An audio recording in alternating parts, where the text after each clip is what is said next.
政治的消息，准总统赖清德今公布国安人事，包括潘明安做总统府秘书长，吴钊燮做国安会秘书长，林佳龙做外交部长，顾立雄做国防部长，邱水正做陆委会主委，郑文灿做海基会董事长。 新政府的国安团队受到大家关注。朱总统赖清德25亲身公布8个国安人士，伊讲这拢是一时之选，有下领域的专业甲经验。包括前屏东县长潘明安接总统府秘书长，外交部长吴钊燮转任国安会秘书长，林佳龙接外交部长。现在文任国防部长嘛确定啊，由国安会秘书长顾立雄来做。国安局长蔡明元留任，现任海基会副董事长邱水正接陆委会主委，郑文灿接海基会董事长，叶立法接退辅会。 现在的国防部长跟过往只专注在国防事务是不一样的。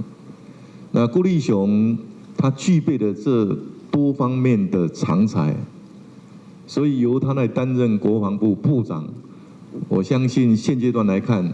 是不二的人选。国安团队徛几排，未少沿用蔡总统的人马。现在顾立雄接国防部长的重担，外界放大检视文人部长的身份。赖清德强调讲，国防部长牵涉国防、外交、社会沟通，顾立雄是适合的人选。文人部长嘛真接快。针对美军印太司令阿基里路警示，中国2027年会有拍台湾的能力，顾立雄定下目标，参与印太区域协同性合作，和中国发动攻击的时间继续延后。大家都希望遏制。